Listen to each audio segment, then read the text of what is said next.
let's take a look at Les Montmorency because I think that speaks directly to Sure. your question, right? Uh, Sure, couldn't have been. Possibly. I having just received that from you and started digging into it. I don't even think I've finished the very end of it. I've got about 20 something pages into it before I It's a passed out last it's a night. dense, yeah, really. It's a But dense I'm little fascinated package by the too. way Yeah. people talk about that. Okay. Uh, Do you want to look at that little yeah, chart it's that I gave you? absolutely. I'm Okay. looking at it right now. Okay. Well, the characters, as you saw from the game, are basically voodoo undead in a Right. a Caribbean surrealistic undead city, with living population as second class. The characters are presumed to have arrived and even have to get oriented in a formal way, which implies that they have died, right, and are now in this city. And the they have three traits, attributes, characteristics, whatever you want to call them. They're called aspect in the game. He uses all the Creole terms, and Yeah, the flavor is awesome. yeah. Well, Sean is speaking from a deep sense of aesthetics that is more than just fandom. I mean, I'm not saying he's a practitioner. That's not what I mean. But he is familiar with this from more of a cultural perspective than merely watching a movie. So Sure. he he says, okay, there are these three aspects, and for purposes of my diagram, it doesn't matter which one I'm talking about. But there's you use them to resolve stuff. If you look at those gray arrows of what we might think of as the most ordinary things you might do with them, in the course of all this activity, you may end up taking some harm. And if an aspect is reduced to zero, then you will go into a state of malady, which means that you're falling apart. Your character is, on the way out at that point. Very difficult to recover. Sure. So that's why that's a black box. So okay, so you can go and so your traits can be reduced through harm. They can also be rearranged. You don't like their current proportions at the moment. There's a roll by which you can switch up your emphasis in your aspect. So you can rearrange their values. So that's that Hmm. other arrow. Either of those get you to altered values. Oh, sorry. The one gets you to altered values, and then harm, then you take action to alter yourself from being harmed to being recovered. So that becomes altered values too. It Right. may not restore you all the way and probably won't. But so say, all right, I can switch up my values, and if I get hurt, I can recover. Great. What's the big deal? The big deal is that both recovery and switching up have secondary effects with the pink arrows. And those secondary effects come because they are based on internal rolls. You're rolling aspect against each other in those Right. circumstances. When you roll aspect against each other, there is a side effect called feb.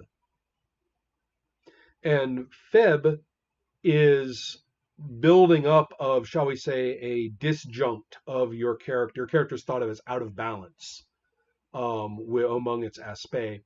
And if you get too much feb in a given aspect, then you will enter this state called soufri. And the difficulty with soufri, as the back arrow indicates, is that it forces all rolls, all resolution rolls, is now internally opposed by another aspect. So once you Hmm. hit that, then you're in a spiral. The more you do, the more feb you're going to get, right? And it becomes very rapid at that point just by the fact that you do anything. One other aspect, you also reduce your aspect. I should have mentioned this, not just by getting harmed, but by working magic. Treve. Treve, if you have to be really successful in working magic, or else it's going to eat away the other aspect that you didn't use. So that's basically technically harm. So even if you never get in a fight, but if you do work a whole bunch of magical rituals, you will be in that situation as well. So it's pretty hard. You can elect not to ever switch up your attributes, but to be lucky enough not ever to take harm and lucky enough to work Treve without ever, you know, without ever messing with your own attributes, that's pretty lucky.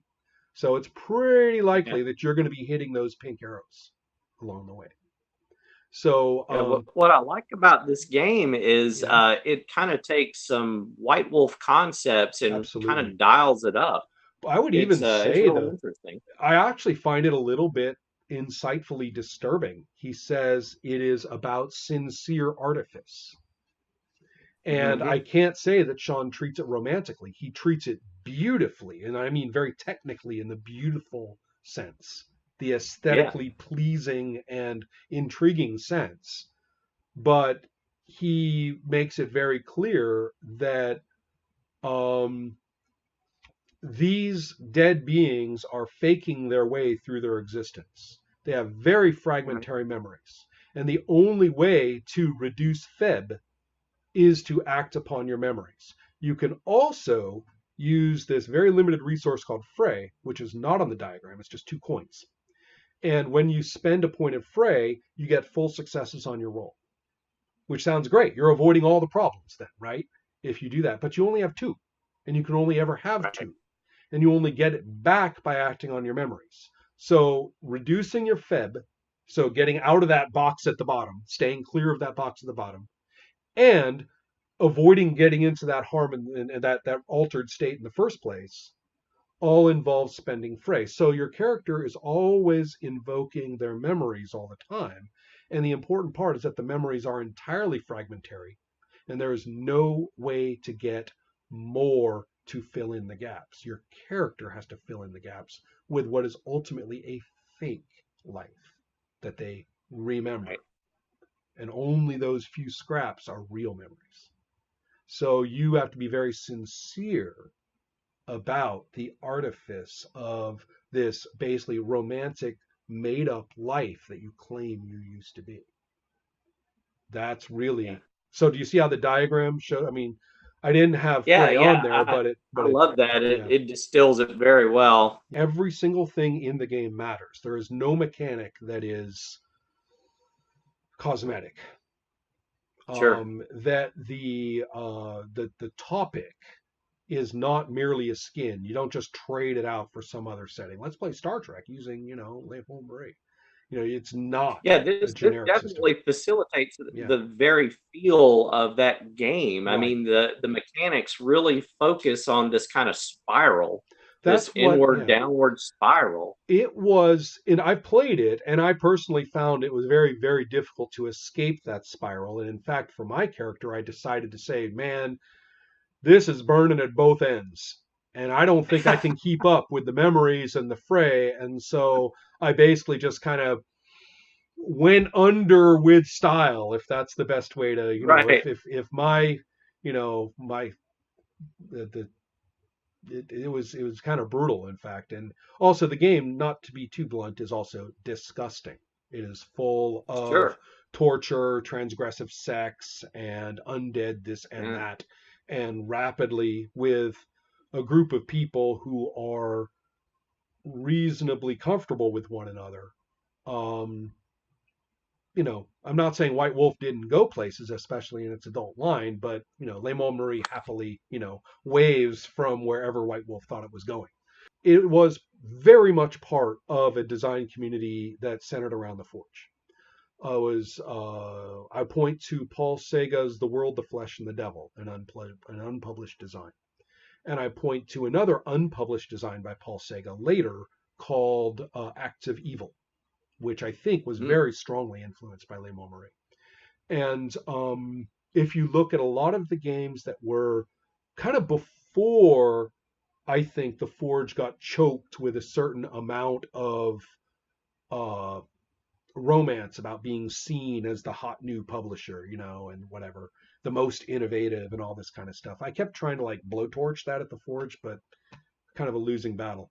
And this was at the point when the commitment toward the effort and the fun at the table was still first priority in that regard. You got a lot of games of which Le Marie is a really strong contender, or not contender, they weren't in competition, a really strong representative. I mean, it only ever was published, you know, yeah. there. It's a really good example of saying, all right, no holds barred, right? This is a game that almost benefits from an agreement not to X card each other. We Don't hold we're back. we are in a state where I will go with you even if I think it's appalling, because our collective standards about that is where this game will end up morally, whatever that may be. And that's a scary way to play. And it is, in that sense, a very scary game.